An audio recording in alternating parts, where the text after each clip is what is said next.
धीरे धीरे जैसे जैसे वक्त गुजरता जाता है, हम माँ बाप की कुर्बानियों को नजरअंदाज करते चले जाते हैं। और जब हम कमजोर होते हैं ना, तो हमारे माँ बाप हमें उंगली पकड़ के चलना सिखाते हैं। हम एक बात को अगर कह नहीं पाते हैं, तो माँ बाप एक बार को रिपीट करके करते करते करते करते उस वक्त तक बच्चे से उस बात को रिपीट करते हैं जब तक वो बात कह ना ले। अगर हम बात करें कि अगर माँ बाप बच्चे को कलमा याद कराते हैं, तो एक बार नहीं, दो बार नहीं, सैकड़ों मर्तबा बच्चे को कलमा बताया जाता है, सुनाया जाता है, तब जाके बच्चे की जबान पे कलमा जारी होता है। इसी तरह से बाकी बहुत सारे ऐसे उमूर हैं जिनमें माँ बाप कई बार कोशिश करते हैं। मैं नौजवानों सिर्फ इतना कहना चाहूंगा कि हमारी जबान अगर एक बार काम नहीं करती है तो माँ बाप 100 बार दोहरा लेते हैं, लेकिन बुढ़ापे में जब माँ बाप के कान काम करना छोड़ जाते हैं, तो एक बाप के सामने बेटा किसी बात को 3 मर्तबा दोहराने के लिए तैयार नहीं होता। वो अल्लामा रूमी रहमतुल्लाहि तआला अलैह ने एक वाक़या तहरीर फरमाया कि एक शख्स की दीवार पे कौवा आके बैठ गया। वो बूढ़ा हो गया था, उसने अपने बच्चे को आवाज दी, बेटे जरा बात सुन। बेटा आ गया, उसने कहा अब्बा क्या बात है? उसने कहा बेटा ये दीवार पे क्या बैठा है? ये दीवार पे क्या बैठा है? तो उसने कहा अब्बा दिख नहीं रहा तुम्हें? कहा अगर दिखता तो तुझसे पूछता क्यों? तो उसने कहा अब्बा ये कौवा है। उसने कहा बेटे मैं ऊंचा सुन रहा हूं, थोड़ा और जोर से बोलो। उसने फिर कहा अब्बा ये कौवा है। उसने फिर तीसरी मर्तबा कहा बेटे और ऊंचा बोलो, मैं सुन नहीं पाया। बेटा बिगड़ गया, कहने लगा जब तुम्हें सुनाई नहीं देता तो शौक क्यों है बार बार पूछने का? बाप की आंख में आंसू आ गए। अल्लामा रूमी लिखते हैं कि उसने रो के कहा था बेटे जब तू छोटा था ना और एक कौवा इसी दीवार पे बैठा था, तूने 40 मर्तबा मुझसे तोतली जबान में पूछा था अब्बा ये क्या है? मैंने 40 मर्तबा तुझे कहा था ये कौवा है, और कहा बेटे आज तुझे मेरी आवाज से नफरत हो गई है। कल जब तू तोतली जबान में मुझसे कहता था ना अब्बा ये क्या है, हर बार मैं तेरा मत्था चूम के कहता था बेटे ये कौवा है। हर बार तेरी पेशानी को तुझे ये लग रहा है कि तेरे बाप के कान ऊंचा सुनने लगे हैं? कहा मेरे लख्ते जिगर नूर नजर बात सुन। कहा सुन, जब तू एक बात को बार बार कहता था तो हर बार मुझे ये खुशी होती थी मेरा बेटा बोलने लग गया है, मेरा बेटा बोलने लग गया है। नौजवानों में कहना ये चाहता हूँ, हमारी विलादत पे हमारे बाप को कितनी खुशी होती है, हमारी पैदाइश पे कितनी खुशी होती है। हमारी विलादत हुई, बाप ने मीठा तकसीम कराया, लड्डू बनाए गए, पूरे मुआशरे में तकसीम किए गए, मेरा बेटा पैदा हुआ है, मेरे घर के अंदर शहजादा आया है। आपसे मैं इतना कहना चाहता हूँ, अगर बाप को इतनी खुशी होती है तो फिर बेटे बाप की मैयत की दुआएं क्यों मांग रहे हैं? अगर बेटा बीमार हो जाता है तो बाप कहता फिरता है साहब दुआ करना अल्लाह बेटे को जिंदगी दे दे, बेटा लंबी उम्र पा जाए। अगर बेटा बीमार हो जाता है बाप रोता फिरता है मेरे बेटे की लंबी उम्र की दुआएं की जाएं। मगर अफसोस की बात है अगर बाप बीमार होता है तो बेटा कहता फिरता है मौलाना दुआ कीजिएगा ताकि बाप की मिट्टी अल्लाह को प्यारी हो जाए। अब अच्छे नहीं लगते हैं, अब परेशानी ज्यादा है, अब देखा नहीं जाता है। ये किस्मत की खराबी है जब बाप की मौत मांग रहे हो। अल्लाह तौफीक दे तो बाप की जिंदगी मांगा करो, लंबी उम्र मांगा करो। तुम नहीं जानते हो, अगर तुम्हें यह लगता है इसकी खांसी से घर का माहौल बिगड़ रहा है, इसकी आवाज से घर का माहौल बिगड़ रहा है, तो गलत सोचते हो। खुदा की कसम अगर ये बीमार बिस्तर पे पड़ा है, इसके हाथ उठते हैं खुदा की रहमतें बरस जाया करती हैं, इसकी जबान चलती है खुदा की तरफ से बरकतें आ जाती हैं। इसके लिए मौत ना मांगा करो, अगर मांग सकते हो इसके लिए जिंदगी की खैरात मांगा करो, जिंदगी की भीख मांगा करो। भूल गए हैं हम लोग, हमें शायद ये रिश्ते याद नहीं है। लोग तड़प जाते हैं, कहते हैं कि मेरा बाप अच्छा हुआ चला गया, गया तो घर खाली हो गया। शर्म आनी चाहिए, ये रिश्ते रब को कितने प्यारे हैं। बकरीद आने वाली है, सारे लोग गोश्त के चक्कर में पड़े रहते हैं। कोई कहता 80,000 का जानवर लिया है, कोई कहता 60 का लिया है। मेरे जैसा जानवर बस्ती में किसी का नहीं है। मुझे बताओ तो सही, ये कुर्बानियां जमाने के लिए हो रही है या खुदा के लिए हो रही है? अगर रब के लिए है तो फिर ये मुकाबला कैसा है, ये दिखावा कैसा है? जानवर को ला करके दरवाजे पे बांध दिया जाता है ताकि दुनिया देख करके जाए जैसे जैसा सेठ का बकरा है ऐसा किसी का बकरा नहीं है, जैसे फला का जानवर है वैसा किसी का जानवर नहीं है। शर्म आनी चाहिए। हमारी कुर्बानी अल्लाह के लिए हो, हमारी तमाम जितनी भी नेकियां हैं अल्लाह और उसके रसूल की रजा के लिए होनी चाहिए। कुर्बानी क्या है? क्या सिर्फ गोश्त के लिए कुर्बानी की जाती है या सिर्फ गर्दनें काटी जाती है? गौर करो प्यारे, पूरी कुर्बानी ये किसी रिश्ते की याद दिलाती है। इतनी आसानी से सिर्फ कुर्बानी कह के नहीं गुजरा जा सकता है। आप देखो तो सही तारीख का ये बाप पलटो, लोग हज करने के लिए जाते हैं, सफा मरवा की सही ये माँ बाप की और औलाद के रिश्ते की याद दहानी है। आप देखें जमजम आप पिएंगे तब भी तुम्हें माँ और बेटे का रिश्ता दिखाई देगा।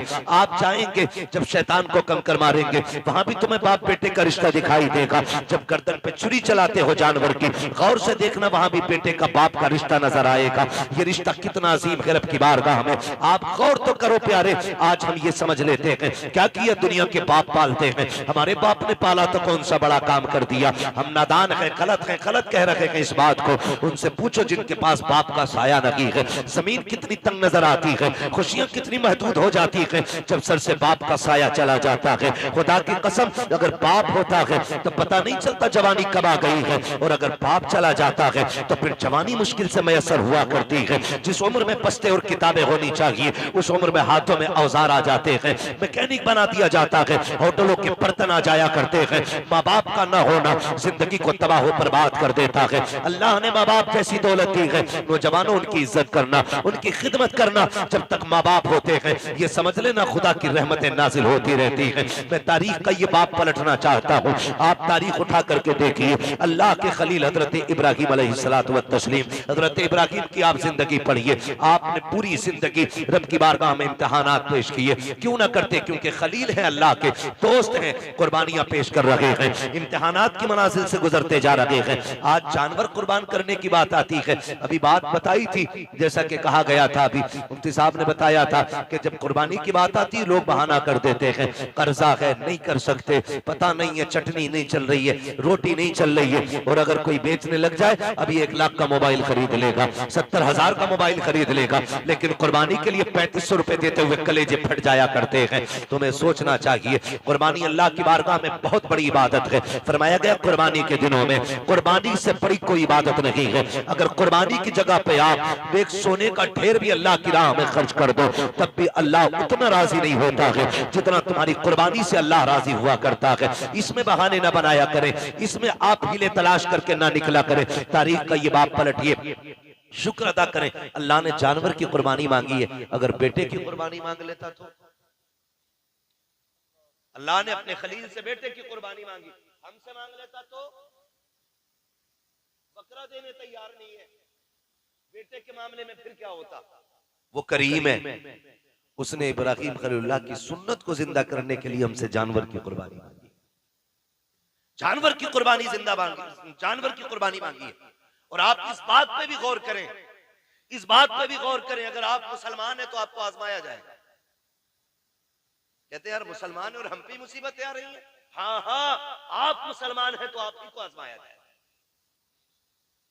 वो कहा था किसी ने शहादत गए उल्फत में कदम रखना, लोग आसान समझते हैं मुसलमान होना। जब आपने कहा है ना ला इलाहा इल्लल्लाह तो फिर अब इम्तिहान से भी गुजरना पड़ेगा, आपको इम्तिहान देना पड़ेगा। और आप ही नहीं, सबने इम्तिहान आती है। मेरे नबी फरमाते सबसे ज्यादा मुझे आजमाया गया है, सबसे बड़े बड़े इम्तिहानात मेरे रहे, मेरे महबूब के सबसे बड़े इम्तिहानात रहे।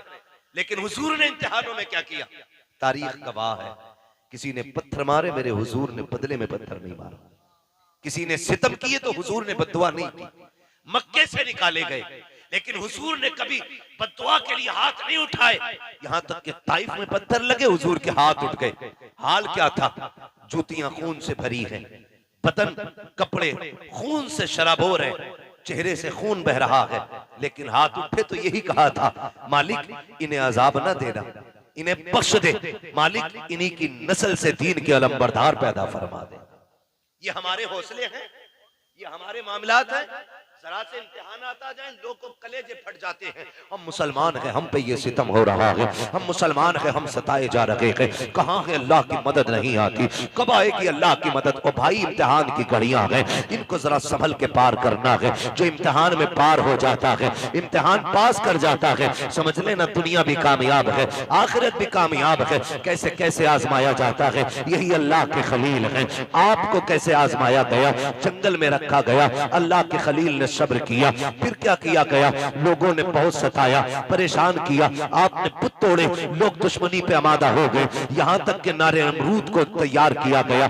आग इतनी तेज थी कि परिंदा कोई ऊपर से गुजरता तो वो गिर जाया करता था और मर जाता था उसकी तपिश से। अल्लाह अकबर, तारीख का ये बाप पलटते चले और देखते चले। जब उसी नमरूद की आग में डालने की बारी आई, हजरत जिब्रील अमीन ने आके कहा था, इब्राहिम रब के खलील हो, मैं रब की बारगाह तक जाता हूँ, अगर कोई जरूरत हो तो बताएं।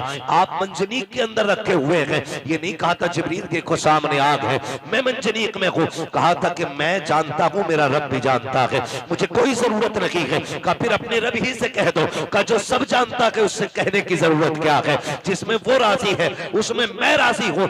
ये कह के आप राजी हो गए। जब नारे नमरूद में डाला गया, अल्लाह ने आग को ठंडा होने का हुक्म दिया, आग ठंडी और सलामती वाली हुई। आप नारे नमरूद में रखे, बाहर तशरीफ लेकर के आए। उसके बाद फिर आप हजरत सारा के साथ अपना वतन छोड़ देते हैं। बहुत लंबा वाकया है, बादशाह ने पकड़ा। फिर उसके बाद बदले में आपको हजरत हाजरा भी तोहफे में पेश की गई। हजरत हाजरा से आपने निकाह किया। जब कोई औलाद न थी, अल्लाह ने हजरत हाजरा से एक बेटा अता फरमाया। जब एक बेटा पैदा हुआ, आपकी मोहब्बत ज्यादा हो गई, फरिश्ते बातें करने लगे, मालिक ये तेरा खलील है, तेरा दोस्त है, लेकिन अपने बेटे से बहुत ज्यादा प्यार करता है। रब ने फरमाया, इब्राहिम का जी रब जलील का बेटे को अपने आप से दूर कर दो। कहा क्या करना है मालिक? कहा ऐसी वादी में छोड़ के आओ जहां पे कोई आबादी ना हो। हजरत इब्राहिम खलीलुल्लाह ने बेटे को लिया, आज वहां लेकर के आए जहां आज काबा मौजूद है। उस जमीन पे बीवी बच्चे को लेकर के आए। तारीख का ये बाप बड़े सुनहरे अल्फाज में लिखा हुआ है, बहुत गौर से सुनना प्यारे, और जाकर के बहन बेटियों को भी ये बाप सुनाना। हजरत इब्राहिम खलीलुल्लाह जब उस जंगल में आए जहां पे दरख्त का साया तक नहीं था, हरियाली तक नहीं थी, काले पत्थरों की पहाड़ियां हैं, दूर दराज तक कोई नहीं है। अल्लाह के खलील ने बीवी बच्चे को जब छोड़ा है और छोड़ के जाने लगे हैं, हजरत हाजरा ने दामन पकड़ा, साथ चलने लगी है। मुअर्रिखीन ने लिखा है 3 मील तक दामन पकड़ के हजरत हाजरा चली है और ये पूछती जा रही थी, अल्लाह के खलील बताते तो जाओ, क्यों छोड़ के जा रहे हो? कोई खता हो गई है, बताओ तो सही, क्यों छोड़ के जा रहे हो? क्या बात है? अपनी मर्जी से छोड़ के जा रहे हो या रब के कहने से छोड़ के जा रहे हो? ये हजरत हाजरा कहते कहते 3 मील तक दौड़ी है। तारीख है, खुदा की कसम, एक जुमला भी हजरत हाजरा ने नाशुक्री का नहीं कहा था। आज शौहर अगर बीवी के पसंद के कपड़े न लाता है तो फिर बीवियां बिगड़ जाया करती हैं। कहती तुम्हारे घर में सुकून नहीं मिला है, जब से तुम्हारे घर में आई हो मुझे मिला कि क्या है, इस तरह के ताने दिया करती हैं। ए मेरी बेटी, मेरी बहन, कान खोल के सुन लेना, तेरी जन्नत तेरे शौहर के कदमों में रखी गई है। तू लाख सजदे कर ले, लाख नवाफिल पढ़ ले, अगर तेरा शौहर तुझसे नाराज है तो खैरियत नहीं है। अगर तेरा शौहर 2 पैसे की चीज लेके आता है, उससे चेहरा बिगाड़ के बात ना कर, उसका मुस्कुरा के इस्तेमाल करना। तू नहीं जानती है कि तेरे शौक तो इतने हैं कि शौहर की कमाई उतनी नहीं है। लंबी लंबी लिस्टें बना के दी जाती हैं, मुझे 7,000 का जोड़ा चाहिए, 8,000 का जोड़ा चाहिए। मेरी बहन तो कनीज़े फातिमा ज़हरा है, तेरे लिए जन्नत में महल्लात तैयार किए गए हैं, जन्नत में जन्नती लिबास तेरे लिए है। फकत इतना करना है, तुझे अपने शौहर की रजा में राजी रहना है। तू कौन है, तेरी औकात क्या है? ना तू वली की बेटी है, ना तू नबी की बेटी है, ना तू नबी की बीवी है, ना तू वली की बीवी है। तारीख का ये बाप पलट के तो देखो, हजरत हाजरा को अल्लाह का खलील छोड़ के जा रहा है, जंगल में छोड़ के जा रहे हैं। कोई दरख्त नहीं है, कोई साया नहीं है, जंगल की जंगल है। 3 मील तक दौड़ी है, दामन पकड़ के दौड़ के कहा था, खलील ये तो बता के जाओ क्यों छोड़ के जा रहे हो? इतनी सी खजूरें, इतना सा पानी, ये किसके सहारे है? अल्लाह के खलील की आप तारीख पढ़िएगा। आग में डाले गए हैं, अल्लाह के खलील ने नहीं रोए गए, वतन छोड़ा गए नहीं रोए गए, नमरूद की फौज ने पीछा किया गए नहीं रोए गए, लेकिन जब बेटे को जंगल में छोड़ के जा रहे हैं, लोग कह दिया करते हैं मेरे बाप का रिश्ता की क्या है, मेरा बाप मुझसे प्यार नहीं करता है, गैरत आनी चाहिए। खुदा की कसम वो खलील जो नमरूद की आग से लग करके नहीं रोया, वो खलील जो आग में डाला गया तब आंसू नहीं आए, दुश्मनों ने पीछा किया तब नहीं रोया, लेकिन आज जब बेटे को छोड़ के जा रहे हैं, आंख से आंसू टप टप गिरते जा रहे हैं। शरीक हयात ने कहा था अल्लाह के खलील बताते तो जाओ, इस जंगल में क्यों छोड़ के जा रहे हो? अच्छा ये बताओ अपनी मर्जी से छोड़ रहे हो या रब ने हुक्म दिया है? इतना सुनना था। अल्लाह के खलील ने कहा था हाजरा प्यारी सौजा बता तो सके, अगर रब ने किसी को ऐसा बेटा दिया हो और वो भी कोई शुरू उम्र का ना हो, 70 साल की उम्र में मिला हो, और यूं ही नहीं जिसको दुआओं में मांगा हो, सजदों में रो के मांगा हो, तब जाके इस्माइल सा बेटा मिला हो, क्या ऐसे बेटे को कोई जंगल में छोड़ जाएगा? अपनी मर्जी से छोड़ के जाएगा? कहा हाजरा ये अपनी मर्जी से छोड़ के नहीं जा रहा हूं, बल्कि अपने रब के कहने से छोड़ के जा रहा हूं। हजरत हाजरा ने इतना सुना, तवक्कुल अल्लाह देखिए, अल्लाह पे भरोसा देखिए, इतना सुनना था, दामन छोड़ा, मुस्कुरा के कहती है खलील पे ठहरो, ये पानी भी ले जाओ, खजूरें भी ले जाओ। कहा क्या करोगी? कहा जिस रब की मर्जी से छोड़ के जा रहे हो वही रब खाना भी दे देगा, पानी भी दे देगा। इसे तवक्कुल अल्लाह कहते हैं। क्या बात है। नारे तकबीर, नारे रिसालत, मसलके आला हजरत खतीब अहले सुन्नत मुफ्ती हम्माद रजा मुरादाबादी, नारे तकबीर। ये रिश्ता होता है माँ बाप का, इसे समझने की कोशिश करें।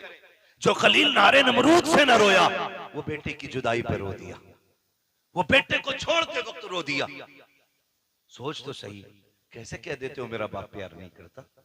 खुदा की कसम खा के कहता हूं, मंडी चले जाओ, मार्केट चले जाओ, जितने मजदूर थैले हाथ में लेके खड़े होते हैं ना, उनसे पूछना इस उम्र में क्या जरूरत थी इतनी गर्मी में काम करने की?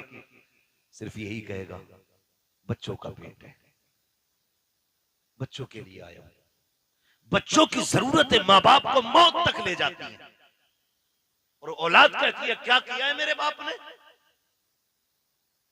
क्या किया है मेरे बाप ने? खुदा की कसम अगर तेरे हलक में हराम का लुकमा नहीं जाने दिया है तो सबसे बड़ा एहसान किया है तेरे बाप ने, बहुत बड़ा एहसान किया। और मैं ज्यादातर नौजवान बेटे आपसे गुजारिश कर जाऊं, आप ही के रामपुर से एक दिन फोन आया, कहा गया कि मौलाना हमारे अब्बा को समझाइए। मैंने कहा बात क्या? उसने कहा रिश्ते नहीं हो रहे हमारे। मैंने कहा वजह? उसने कहा वजह ये है कि जो भी रिश्ता करने आता है वो ये पूछता है कि तुम्हारा बाप क्या करता है, या मेरे बाप से पूछता आप क्या करते। तो जब वो कहते हैं हम रिक्शा चलाते, तो रिश्ते करने वाले लौट के चले जाते। तो उसने कहा हमें गैरत आ रही है, हमारा बाप रिक्शा चला रहा है। मैंने कहा ठंडे दिमाग से सोच, शाम को तेरा बाप आता है तो कपड़े पसीने में भीगे होंगे। कहा हाँ।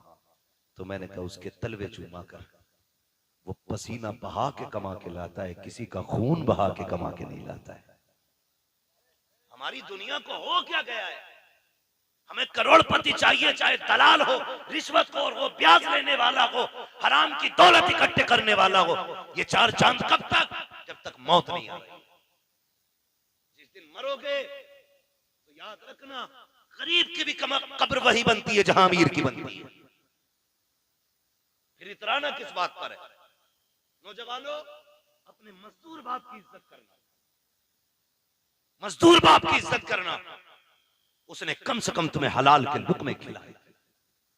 फरमाया गया जो हराम के लुक़्मे खा के पड़ेगा जिस्म, वो जहन्नम का ईंधन बनाया जाएगा। क्या यह एहसान नहीं किया बाप ने कि ईंटें ढोता रहा, रक्शे चलाता रहा, बोझ उठाता रहा, लेकिन किसी के आंसू बहा के पैसा नहीं लाया, किसी का हक मार के पैसा नहीं लाया, किसी को सता के पैसा नहीं लाया। तुझे क्या पता है? लोग कहते मजदूर के घर बेटी नहीं देनी है। मैं कहता हूं अगर बेटी देनी है तो मजदूर के घर दे। खुदा की कसम तेरी बेटी को जो इज्जत मजदूर के घर मिल सकती है वो दुनिया के दौलतदार के घर नहीं मिलेगी। किसी रिश्वतखोर या प्याजुए के घर जाकर के तेरी बेटी को वो इज्जत नहीं मिलेगी जो एक मजदूर के घर तेरी बेटी बेटी को इज्जत और सुकून मिल सकता है। वजह ये है आज हम इज्जत मजदूर को जलील समझते हैं। महबूब की चौखट है।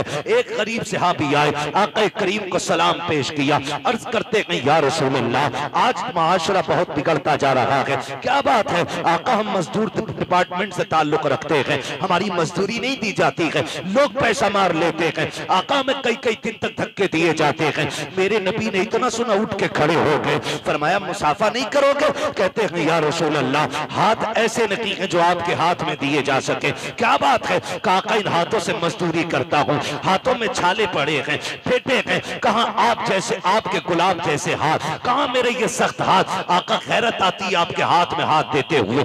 मेरे नबी ने उसके हाथ देखे, फरमाया ला तेरे हाथों को बोसा दे दो। इतना सुनना था, मजदूर की आंख में आंसू आ जाते हैं। या रसूल अल्लाह, आप बोसे की बात करते हैं, यहाँ मजदूर को बगल में बैठा के कोई पानी नहीं पिलाता है, यहाँ साथ बैठा करके कोई एक प्लेट में खाना नहीं खिलाता है। आका आप हैं कि चूमने की बात कर रहे हैं। मेरे नबी ने इतना सुना, फरमाते हैं खाली सिर्फ निजाम नहीं बनाना है, बल्कि जमाने को मजदूर की इज्जत भी बतानी है। आका करीम ने जब मजदूर के हाथ को बोसा दिया, तड़प गया आका, इतनी इज्जत, फरमाया सिर्फ इज्जत नहीं, एक कानून भी बता रहा हूं, जाओ जमाने से कह देना कि मजदूर की मजदूरी पसीना सूखने से पहले दे दो। कहा ये इज्जत किसने दी है? तो बता देना ये इज्जत मदीने वाले मुस्तफा ने अता की।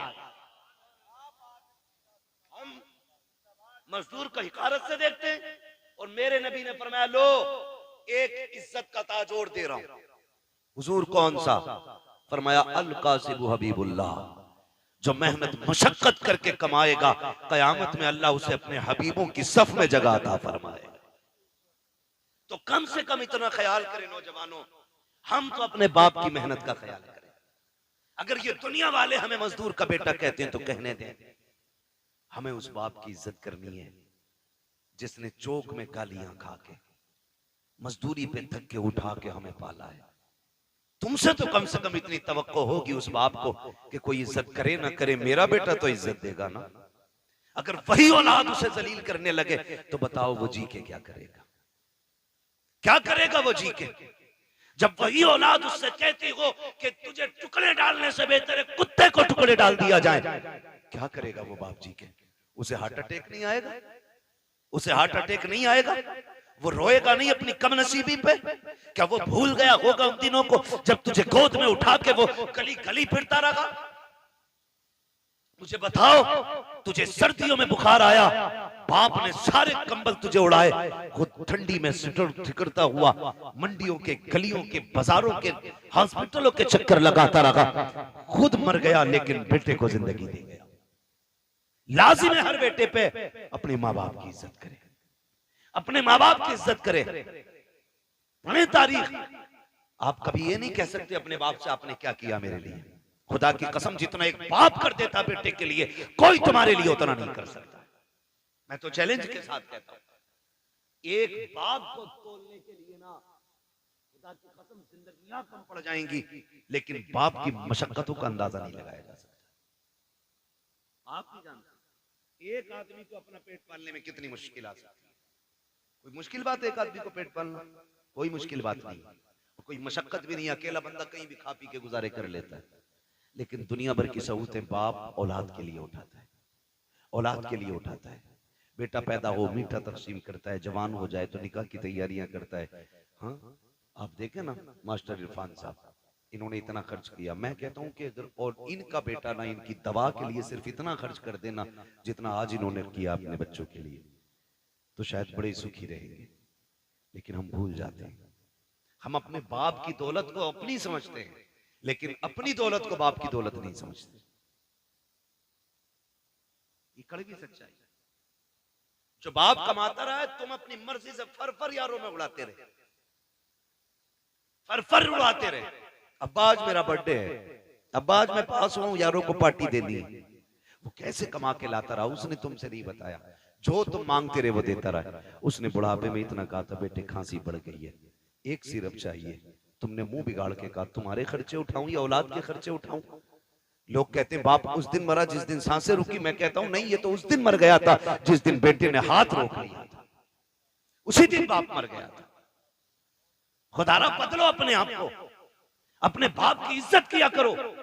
और दुनिया में तुम्हारे बाप को कोई इज्जत नहीं देता, तुम इज्जत दे के बताओ कि तू किसी की नजर में जलील होगा, लेकिन मेरी नजर में तेरी इज्जत एक बादशाह से ज्यादा है।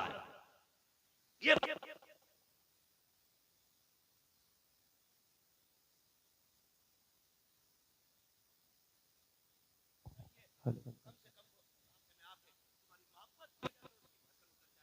कोशिश किया। अक्सर नौजवान मेरे सामने बैठे, अल्लाह करे हर नौजवान अपने बाप की इज्जत करने लग जाए, बाप की इज्जत करने लग जाए। हम तो ये सोचते हैं ना, ये सोचते हैं ना जो भी कमाया वो हमारा है, हमारे बाप का कुछ नहीं है। नहीं, ख्याल करो यार, ख्याल करो। एक बाप की जिंदगी अपनी औलाद के लिए पूरी सर्व कर देता है बाप। मैं अर्ज कर रहा था, अल्लाह का खलील बेटे को छोड़ते वक्त, बेटे को छोड़ते वक्त, बेटे को छोड़ते वक्त अल्लाह के खलील रो दिए, रो दिए। तारीख का ये बाप भी पलटे। तवज्जो है? थके तो नहीं है? अगर नहीं थके तो बोले जरा या रसूल अल्लाह। हमारे अलीम भाई बता रहे थे कि ये बड़े सुस्त लोग बैठे, और नकीब साहब भी फरमा रहे थे हल्के में मत लेना। अल्लाह सलामत रखे। मैं आपसे ये भी नहीं कहूंगा कि आप हाथ उठा के सुभान अल्लाह को या उठ के सुभान अल्लाह को। मैं कहता हूं जो मैं बात कह रहा हूं इसे दिल पे लिख के ले जाना। अगर आज के बाद एक बाप को भी इज्जत मिल गई ना, तो मैं समझूंगा हम सबका यहाँ आना कामयाब हो गया, आपका बुलाना कामयाब हो गया। बस यही कोशिश रहती है। मेरी तकरीर तबे यार को बेचैन करती है, सबब के आगे वही कहता हूं जो दिल पर गुजरती है। मुझे बहुत दूर से बुलाया है, मैं बजाहिर तो मुरादाबाद का हूं, और लेकिन पूछा मुफ्ती साहब क़िबला से, अपने भी घर आना पड़ता तो जहाज से ही आना पड़ता, बिना फ्लाइट के अपना घर भी मैसर नहीं होता है। अल्लाह ने ये ड्यूटी लगा रखी है, जब तक वो चाहेगा ये नौकरी अंजाम देते रहेंगे।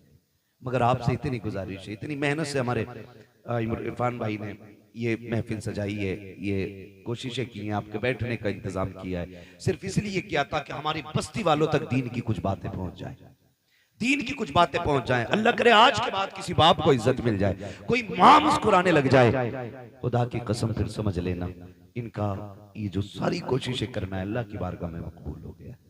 अल्लाह के खलील तो छोड़ के आ गए, हजरत हाजरा ने बेटे को लिया, पलट के उसी जगह पे आई जहां छोड़ के गए थे। पहली शाम आई, जब शाम आई तो दरिंदे जानवर बाहर निकल के पहाड़ियों से आए, बाहर निकल के आए पहाड़ियों से और चीखने लगे। जब बोलने लगे, हजरत हाजरा की गोद में हजरत इस्माइल है।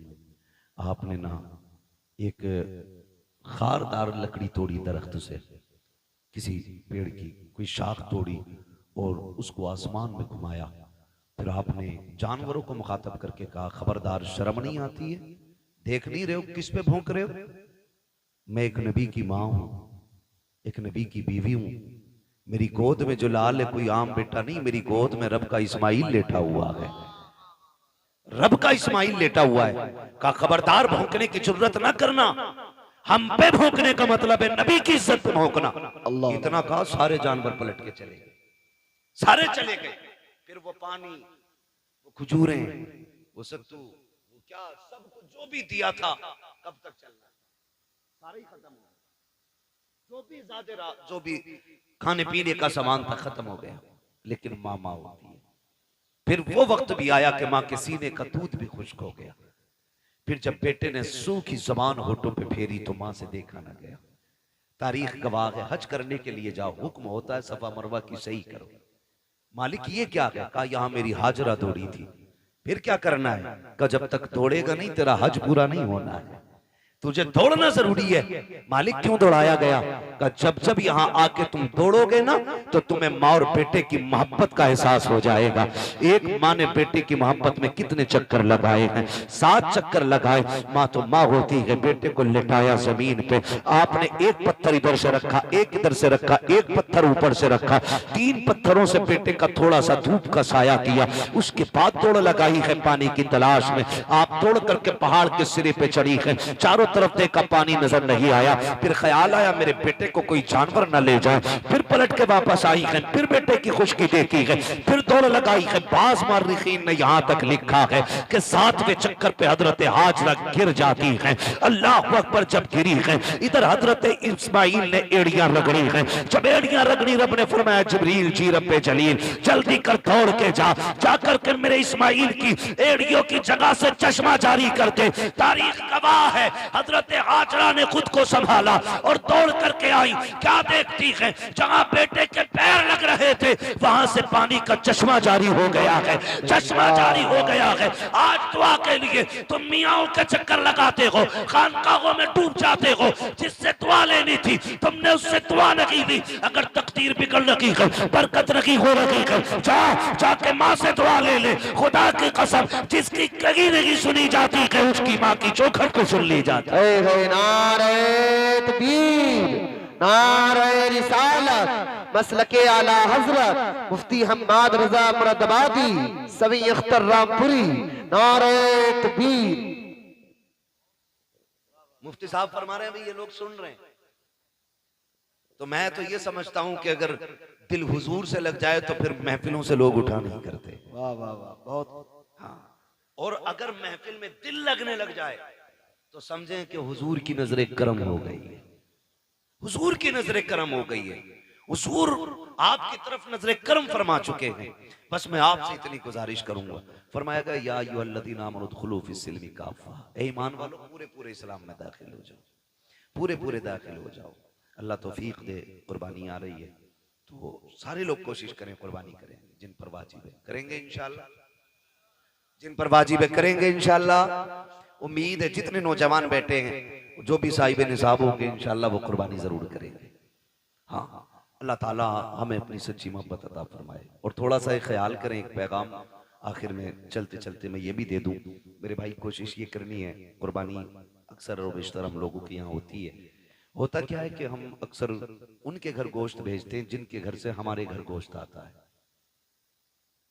है ना।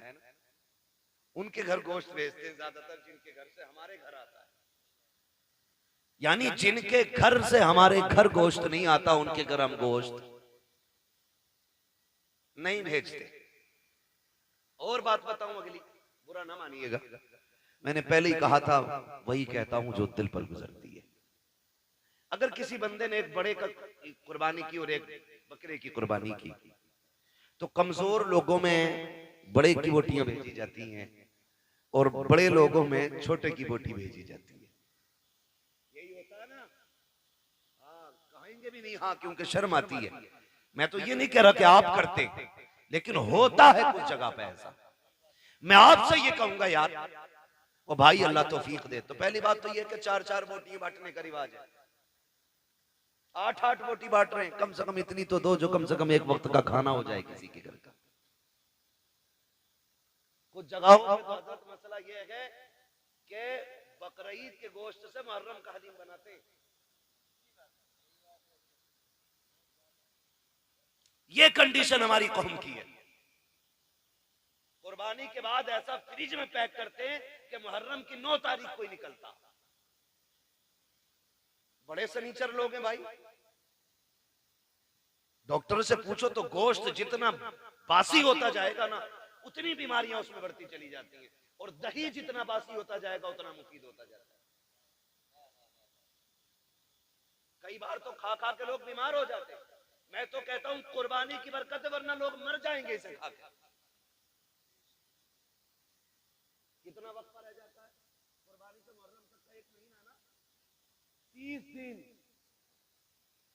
कुछ थोड़ा थोड़ा निकाल के खाते रहते।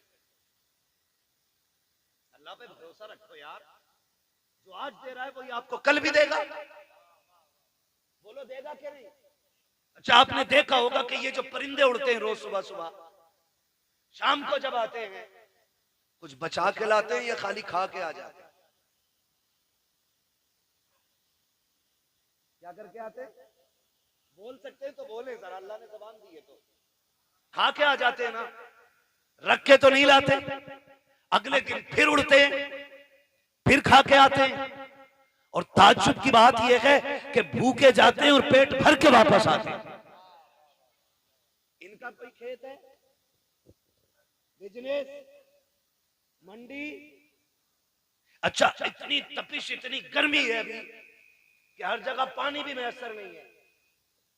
आदमी को 24 घंटे पानी ना मिले पागल हो जाए। जंगलों में पानी नहीं, लेकिन परिंदे फिर भी जिंदा हैं। फिर वो जिंदा कैसे? पानी कौन देता है? अल्लाह देता है ना। वो रोज खा के उड़ के आ जाते, छोड़ के नहीं आते, क्योंकि उनका भरोसा ये है कि हमें रब देने वाला है। क्या बात है, बहुत अच्छा है। रब देने वाला है। जानवरों का भरोसा अल्लाह पर है। इंसान 1 महीने के लिए रख के पड़ा। ये तो कुर्बानी का है। लोगों ने जन्नत का उठा के रखना शुरू कर दिया था, अल्लाह ने वो बंद कर दिया था। आपको अल्लाह ने अगर दिया है तो फ्रिज में ना भर। कितने ऐसे लोग आज भी हमारे मुआशरे में हैं जिन्हें साल साल भर गोश्त खाने तक की तौफीक नहीं होती। वजह इतनी ये है कि कंजूस नहीं है, कमजोर लोग हैं, मजदूर लोग हैं, महंगाई ने कमर तोड़ दी है। किसी के आगे बेटियां जवान हैं, किसी के घर में बेटे परेशान है, किसी को बीमारी ने घेर रखा है, कोई मुसीबत में है, कोई आजमाइशों में है, कोई बीमारियों में है। इस वजह से कितने लोग गोश्त नहीं खा पाते हैं। अल्लाह ने तुझे तौफीक दी है। और यार, अगर तूने बकरे की कुर्बानी की है, अमीर तो 8वें दिन 10वें दिन बकरा खा ही लेता है, कभी उस गरीब के घर भी बकरे का गोश्त भेज दिया करो, जिसके बच्चे बाप से कहते हैं अब्बा बकरे का गोश्त हमने नहीं खाया है, कभी हमको भी बकरे का गोश्त खिलाया जाए। कई बार मजदूर गरीब मंडी गया है, कई बार दुकान जाकर के लौट आया है, का बेटे गया तो था 700-800 का रेट था, इतनी तो तेरे बाप की मजदूरी भी नहीं है, जितने का गोश्त था ये सोच करके बाप लौट आता है। तुम्हें रब ने अगर तौफीक दी है, अगर तुमने छोटे की कुर्बानी की है अल्लाह की रजा के लिए, कभी उन गरीबों के घर दे दो जिनके यहाँ कभी गोश्त नहीं गया है। खुदा की कसम खा के कहता हूँ, तूने 4 बोटी अगर अमीर के लिए दी है, चर्चों के लिए दी है, ताल्लुकात के लिए दी है, सिर्फ वाफा के लिए दी है, तो ये 4 दिन के लिए है, खत्म हो जाएगा। अगर तूने वही बोटियां किसी गरीब की दिलजोई के लिए दी है, खुदा की कसम मर के कयामत में आना, अल्लाह तुझे इज्जतों के ताज अता फरमा। भाई वाह वाह वाह, जिंदाबाद जिंदाबाद, बहुत खूब हज़रत। गोश्त उन्हें दे जिनके यहाँ हुआ ही ना हो। कई बार ऐसा होता है जिनके घर कुर्बानी हुई है, 2 क्विंटल में से 50 किलो इसके घर रखा, और मोहल्ले वालों ने भी एक तसला भेज दिया। और कितने गरीब ऐसे होते हैं कि बकरा ईद के घर दिन भी उनके घर में दाल बनती है। इसे ईद कहते हो? तेरी बस्ती के अंदर अगर एक बंदा भी ईद के दिन चटनी से खाएगा तो तुझे गैरत से मर जाना चाहिए। अल्लाह तौफीक दे तो ये गरीबों में तकसीम करेगा। आपके घर के होते हुए किसी घर में दाल या चटनी नहीं। आज ये रब की दावत का दिन है, रब की दावत का दिन है। हर घर में गोश्त की खुशबू आनी चाहिए, हर घर में तकसीम करें। और याद रखिए, जो अल्लाह के लिए करता है फिर अल्लाह कभी उसको गिरने नहीं देता है, गिरने नहीं देता है। और वो लोग बेवकूफ हैं जो उठा के रखते हैं। जब बर्तन खाली होता तभी नया भरा जाता है, जब पहले से भरा होता तो फिर उसमें जगह ही नहीं होती, वो भरेगा कहां? आप खाली करते रहो, मेरा रब तुम्हारे बर्तनों को भरता रहेगा। जो खर्च करना नहीं जानते उन्हें कमाइयों का भी तरीका नहीं आता है। कमाई का भी तरीका उन्हीं को आता है जो खर्च करना जानते हैं। आप अपनी कमाई में गरीबों का हिस्सा रखें। कुर्बानी आ रही है, सारे लोग कुर्बानी करें। अल्लाह तौफीक दे, अपने बच्चों को दीन की तालीम दे। जिस तरह हमारे इरफान भाई ने अपने बेटों के अकीक़े की खुशी में, बेटियों की खुशी में माशाल्लाह खुश नसीब है। फरमाया गया अल्लाह जिसे 3 बेटियां दे और वो पाल पोस के उन्हें इज्जत से रुखसत कर ले, हुजूर ने फरमाया वो बंदा जन्नती होता है, वो बंदा जन्नती होता है। और फिर अल्लाह ने 3 बेटियां दी हैं, मुज्दा मुकम्मल है। यहाँ तक कि 2 बेटियों के लिए भी खुशखबरी है, 1 बेटी वाले के लिए भी खुशखबरी है। लेकिन सबसे पहले 3 का तज़किरा आया था। अल्लाह ने 3 बेटियां दी हैं, 1 बेटा दिया है। अल्लाह आपको भी बेटी बेटा देना। तो मैं तो ये कहता हूँ कि बेटी पे भी उतनी खुशी किया करो जितने बेटे की पैदाइश पे खुशी करते हो। इसलिए कि याद रखना, कभी कभी बेटे वो काम नहीं करते जो बेटियां काम कर जाया करती हैं। और बेटियों की मोहब्बत बाप से हमेशा जुदा होती है। बेटी के प्यार को बेटों का प्यार नहीं लगा करता है। आप भी जानते होंगे, आपसे जितनी मोहब्बत आपकी बेटी करती है उतना आपका बेटा नहीं करता होगा। इसलिए कि बेटियां तड़प जाती हैं बाप के बगैर, पूरी जिंदगी वो सिर्फ बाप के चेहरे की मोहताज रहती हैं। और फिर अल्लाह ने बेटी की मोहब्बत भी बाप के दिल में कैसी डाली है। मेरे नबी ने खातून जन्नत को सीने से लगा के कहा था, मेरी फातिमा मेरे जिगर का टुकड़ा है। जिस दिन मेरे नबी ने कहा मेरी फातिमा मेरे जिगर का टुकड़ा है, उस दिन से आप जाकर के मंडी में देखो, सफेद बालों वाला रक्षा चला रहा होगा, कमर झुकी है लेकिन मजदूरी कर रहा होगा। क्या बात है चाचा, क्यों मजदूरी कर रहे हो? कहा बेटी को रुखसत करना है। ये बाप तो कत्ल कर देता था, ये बाप तो दफन कर देता था इस बेटी को। आज इस बेटे बाप के दिल में बेटी का प्यार कितना आ गया है। खुदा की कसम बुढ़ापे में मजदूरी कर रहा है ताकि बेटी को इज्जत से रुखसत कर सके। और जब घर आता है ना तो सारी थकन बेटी का चेहरा देख के उतर जाया करती है। ये प्यार अल्लाह ने बेटियों का दिल में जिंदा रखा है, ये कायम किया है। जब बेटी शुरू में पैदा होती है तो बाप को बोझ लगती है, जैसे जैसे दिन बढ़ते जाते हैं वैसी वैसी बेटी की मोहब्बत के दिल में चिराग रोशन होते चले जाते हैं। फिर यही बेटी जब रुखसत होती है तो बाप किसी की मैयत पे इतना नहीं रोता जितना बेटी की रुखसती पर रोया करता है। ये प्यार किसने पैदा किया है? ये रब ने पैदा किया है। अल्लाह बेटा दे तब भी खुशी मनाओ, बेटी दे तब भी खुशी मनाओ, इसलिए कि बेटा नेमत होता है, बेटियां खुदा की रहमत हुआ करती है। नेमत का हिसाब दोगे, रहमत का हिसाब नहीं होगा। और फरमाया गया कि बेटियां बाप के लिए जहन्नम की और बाप के दरमियान दीवार होती है। जिनको बेटियां रब ने दी है, सिर्फ बेटी नहीं दी गई है बल्कि उसे जन्नत का परवाना दे दिया गया। अल्लाह हमें बेटियों की इज्जत करने की तौफीक अता फरमाए, बेटियों से प्यार करने की तौफीक अता फरमाए। हम अपने बेटे बेटियों की खुशी में इसी तरह की महफिलें बात करते रहें। बस जो हुए अगलात उनको माफ फरमाए रब्बे कायनात। जिंदगी ने दिया साथ, फिर होगी मुलाकात, चमन रहा फूल खिलेंगे, जिंदगी रही फिर मिलेंगे। मुसाफिर हम भी मुसाफिर तुम भी, किसी मोड़ पर फिर मुलाकात होगी। फकीरान आए सदा कर चले, सदा खुश रहो ये दुआ कर चले। सारे लोग कलमा शरीफ पढ़ लीजिए, ला इलाहा इल्लल्लाहु मुहम्मदुर रसूलुल्लाह। मेरी सारी बातें याद रखेंगे। माँ बाप की